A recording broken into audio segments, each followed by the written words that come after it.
Pertama-tama saya berterima kasih diundang untuk eh, ikut berbagi dalam eh, hari untuk para imam, hari Sabtu pertama. Dan apakah suara saya kedengaran ya? Sudah, Romo. Ya, Jelas. jelas, jelas, Jelas, Pak. Romo. Jelas. Ya, hari ini memang eh, tema yang menarik untuk kita renungkan hari ini, yaitu yang saya kasih judul dengan bahasa saya sendiri, surga dan bumi menyatu. Tema ini memang menarik untuk kita renungkan pas pada hari ini karena sebetulnya apa yang diungkapkan sebagai pesan dari Bunda Maria ini berhubungan dengan tanggal 2 November mendoakan jiwa-jiwa atau mereka yang sudah dipanggil oleh Tuhan. Karena itu eh, kalau kita renungkan baik-baik, entah saudara atau saudari yang sudah dipanggil Tuhan, mereka semua itu boleh dikatakan ikut mempersatukan yang namanya surga dan juga dunia. Dan kenapa demikian? Karena memang Tuhan punya rencana untuk menyelamatkan semua orang, dan cara menyelamatkannya adalah dengan memberikan pada kita Yesus Kristus putranya sendiri. Nah, maka dari itu saya memberi judulnya ya dengan judul yang lain, yaitu surga dan bumi menyatu. Dan saya coba mengajak kalian untuk slide yang paling pertama dulu, belum pindah.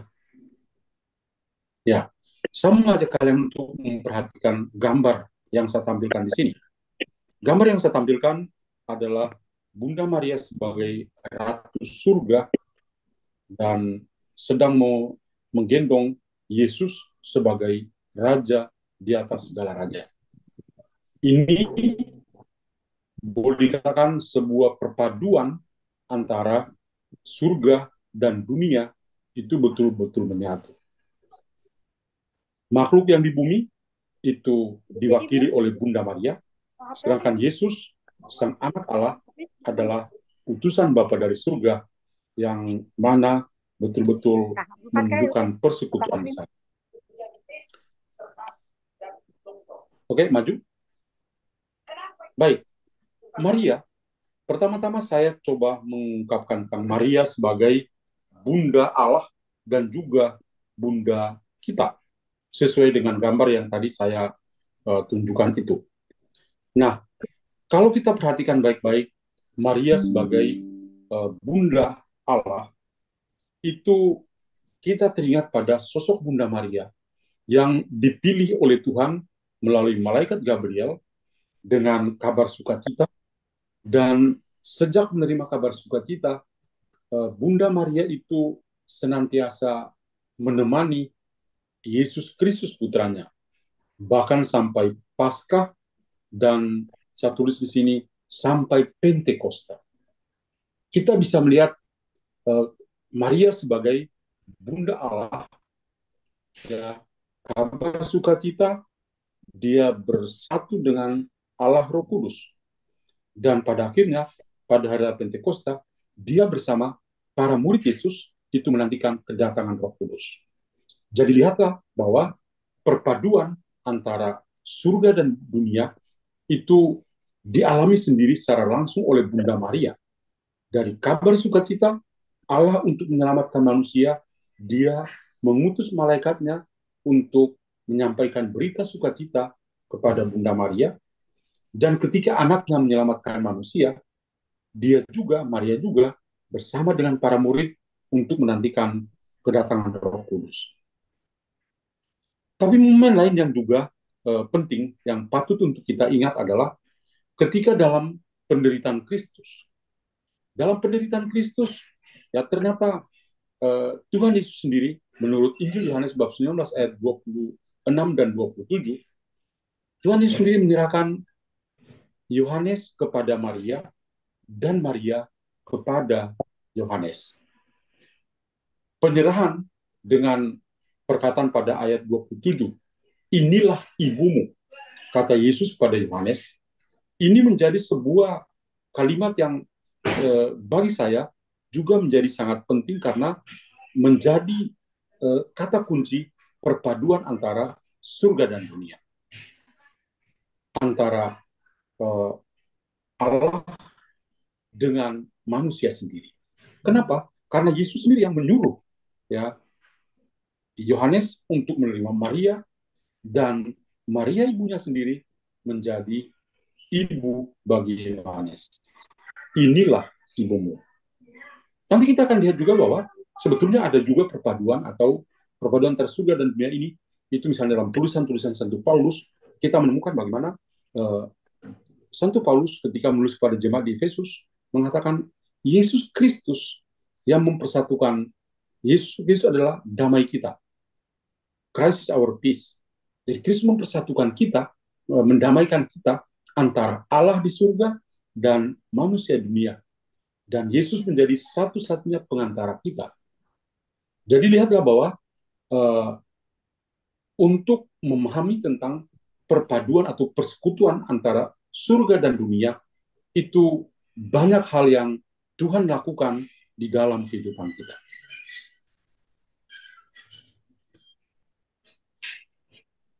Di dalam keseharian kita, kita semua tentu terbiasa dengan mendoakan doa Salam Maria. Kalau kita mendoakan doa Salam Maria, kita mendoakannya Salam Maria, penuh rahmat, Tuhan sertamu, terpujilah engkau di antara wanita, dan terpujilah buah tubuhmu, Yesus. Jadi kalau kita mendoakan doa Salam Maria, pada bagian yang pertama dari doa Salam Maria itu adalah sebuah, boleh dikatakan, jalan masuk untuk memahami tentang persekutuan antara surga dan dunia ini. Tadi saya sudah kasih contoh dengan Maria menerima kabar sukacita. Ya. Dan dialog antara Bunda Maria dengan Malaikat Gabriel itu memang tercermin dalam doa Salam Maria yang kita selalu doakan setiap hari. Sementara nanti dalam doa Rosario juga akan didoakan sekali lagi. Jadi setiap kali kalau kita mendoakan doa Salam Maria, kita mendoakan Salam Maria. Kita menyalami Maria seperti Malaikat Gabriel menyalami Maria, karena Maria itulah yang boleh dikatakan membawa kita kepada Kristus dan membawa Kristus kepada kita. Jadi perpaduan di sini juga ada. Maria kenapa terpilih? Dia penuh rahmat. Tuhan yang kasih anugerah istimewa kepadanya. Dan Tuhan senantiasa menyertainya. Ini adalah perkataan dari malaikat kepadanya. Tuhan sertamu. Dan bahwa dia terpuji di antara semua wanita. Dan terpuji juga Yesus sang anak laki-laki yang akan dilahirkan dari kandungannya sendiri. Jadi bagian pertama dari doa Salam Maria itu adalah bagian yang membuka pintu bagi kita untuk mengerti tentang rencana Tuhan di surga yang mau menyelamatkan manusia melalui Bunda Maria, hambanya itu. Kemudian kalau kita lihat dalam bagian kedua dari doa Salam Maria, kita selalu mendoakannya. Dan yang kita doakan sebagai intensi dari kita adalah bahwa supaya Bunda Maria itu ya selalu menjadi perantara kita yang baik. Perantara kita di dunia ini dengan di surga. Kalau yang tadi pertama, surga dengan dunia. Kalau yang kedua, dari dunia dengan surga. Maka kita selalu mendoakan Santa Maria Bunda Allah. Lagi-lagi di sini coba slide-nya dimajukan. Harus di lagi. Ya. Maju lagi. Ya, oke. Sudah maju. Kalian masih di belakang. Ya, jadi kalau kita melihat baik-baik bagian kedua dari doa Salam Maria ini, ya, kita selalu mendoakan Santa Maria, Bunda Allah. Santa Maria kenapa? Ya, Santa Maria karena kemarin kita memperingati Hari Raya Orang Kudus. Bunda Maria adalah salah seorang kudus yang akrab dengan kita. Yang kita sebagai gereja menyapa dia sebagai Santa atau orang kudus. Kita menyapa dia sebagai Bunda Allah. Kenapa Bunda Allah? Karena memang dia yang melahirkan Yesus. Yesus Kristuslah, jasa Yesus Kristuslah yang membuat Maria itu menjadi ibu bagi Allah, Theotokos. Kemudian di samping kita menyapa Maria ya dengan salam dan menyapa dia sebagai Bunda Allah, kita juga menyampaikan intensi kita. Intensi yang lagi-lagi coba untuk membuka pikiran kita tentang perpaduan atau persekutuan antara surga dan dunia atau Firdaus dengan dunia ini. Yaitu ketika kita berdoa, doakanlah kami yang berdosa ini sekarang dan waktu kami mati. Amin. Tidak hanya sekarang ini kita masih hidup, bahkan ketika kita sudah wafat pun, kita sudah meninggal dunia, seperti hari ini kita kenang orang-orang yang sudah meninggal dunia pun, Bunda Maria itu tetap hadir dan mendoakan kita. Maka inilah yang saya katakan perpaduan antara Firdaus atau antara surga ya dan dunia itu pada doa Salam Maria bagian pertama, dan perpaduan antara dunia dengan surga itu pada bagian doa yang kedua yang kita doakan ini. Ya. Dan kita meminta kepada Bunda Maria untuk senantiasa mendoakan kita. Kapan? Tidak hanya sekarang, tapi bahkan sampai maut menjemput pun kita tetap mau supaya didoakan Bunda Maria.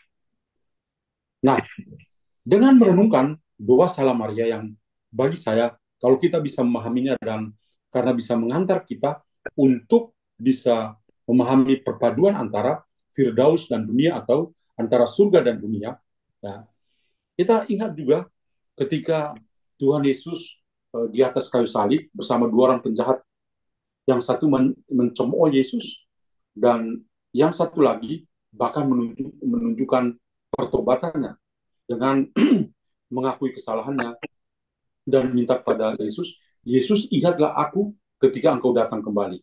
Maka Yesus mengatakan, hari ini juga engkau akan ada bersama saya di dalam Firdaus. Ini adalah contoh-contoh teks kitab suci yang mau menjelaskan tentang perpaduan antara surga dan dunia ini. Bagaimana Bunda Maria coba untuk menasihati kita sebagai anak-anak untuk bisa bersatu dengan anaknya sendiri di surga. Next. Tadi kita juga mendengar sebelum memulai doa ini, saya coba untuk mengambil beberapa poin yang ada di sini. Yang pertama adalah bahwa Bunda Maria itu memberi nasihat kepada kita tentang persatuan antara surga dan dunia dengan mengatakan pada kita bahwa dia berharap supaya kita itu terus-menerus memandang surga. Pandangan tertuju kepada surga. Atau saya tulis di sini, pandanglah surga, pandanglah Firdaus. Ini adalah sebuah ajakan, sebuah nasihat yang sangat indah bagi kita semua. Dalam gerakan Imam Maria seperti ini, kita semua itu diarahkan untuk selalu melihat ya atau memandang surga. Kenapa? Karena di sana itu para saudara kita yang sudah meninggal dunia itu menikmati sukacita dan kebahagiaan kekal. Maka ketika kita memandang surga, kita tidak hanya ya kalau di sini nasihat Bunda Maria ya adalah ketika memandang surga, kita memandang saudara-saudara kita yang sudah meninggal dan sudah mengalami kebahagiaan kekal. Tapi bagi saya, kalau ucapan pandanglah surga, itu adalah sebuah ajakan yang terus-menerus bagi kita. Untuk dari dunia ini, kita coba menyatukan diri kita dengan surga. Perpaduan antara dunia dengan surga. Keberadaan kita sebagai orang-orang yang penuh kelemahan, tapi kalau mata kita selalu tertuju pada Tuhan, ini benar-benar akan juga menjadi jalan untuk mendatangkan kita atau membantu kita untuk menikmati sukacita dan kebahagiaan yang kekal. Yang kedua adalah hati kita bersukacita. Kata sukacita ini menjadi sebuah kata yang sangat berarti pada hari ini. Kalau hari ini tanggal 2 November kita berdoa memohon supaya jiwa-jiwa di api penyucian atau orang-orang yang sudah meninggal dunia itu memperoleh kebahagiaan abadi, ini adalah sebuah sukacita. Dan kita semua juga diajak untuk punya hati yang bersukacita. Karena apa? Karena surga itu memancarkan terang kekudusan atau terang dari para kudus untuk kita semua. Dan kita semua pada gilirannya juga akan ikut atau akan ikut bergembira dalam sukacita yang akan kita capai.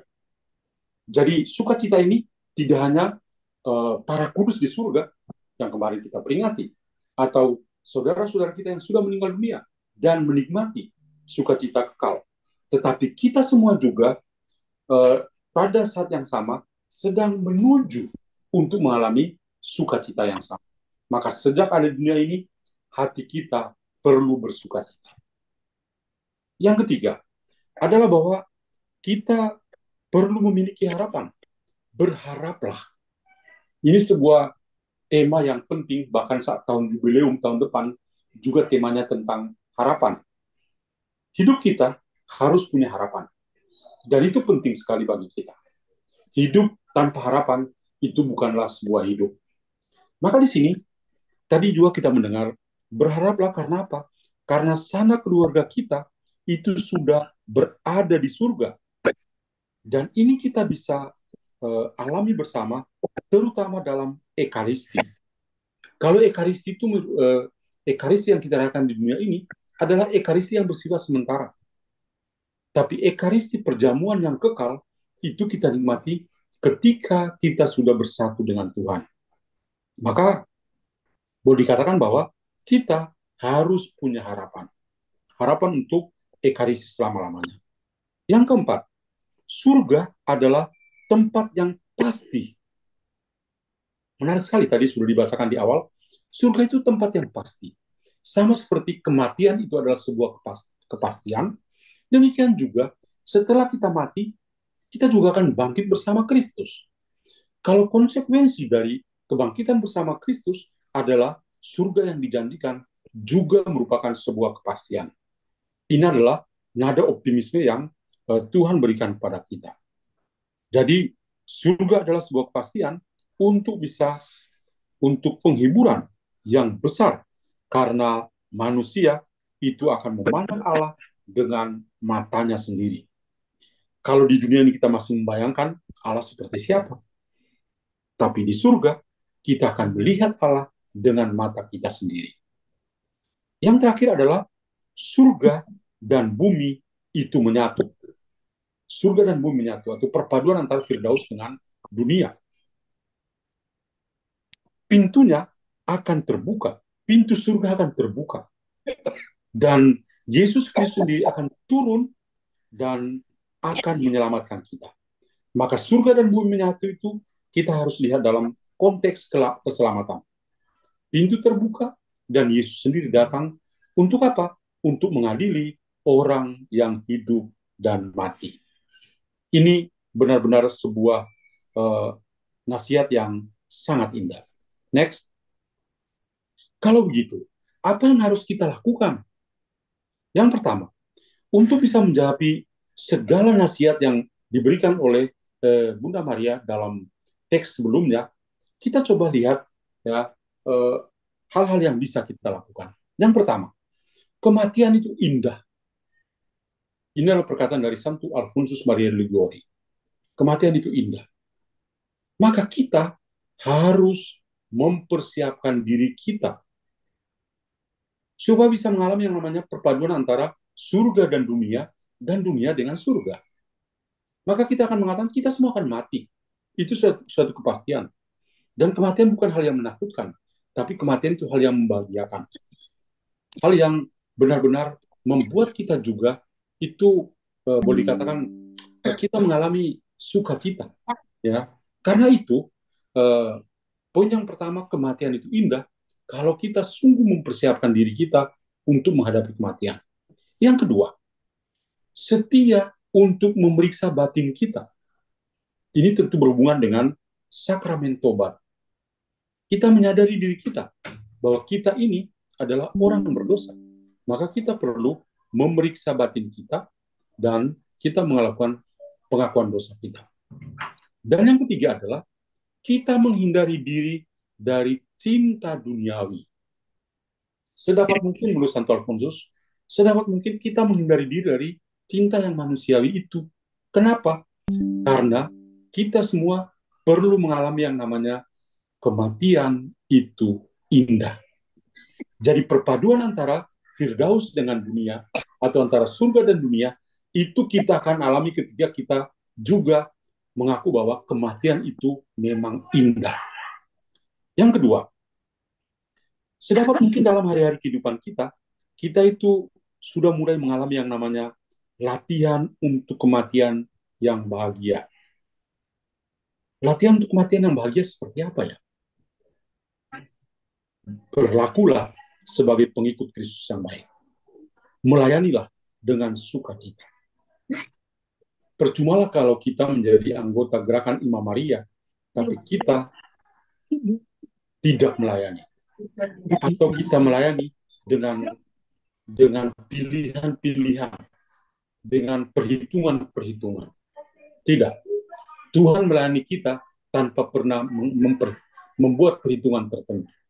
Maka dalam kelompok kita seperti ini, Senakel dan juga gerakan Imam Maria, kita semua kalau melayani, layanilah dengan sukacita. Karena apa? Karena di sini saya katakan, ini adalah latihan untuk kematian yang bahagia dalam diri kita. Dan yang ketiga, saya teringat pada Don Bosco, pendiri kongregasi kami.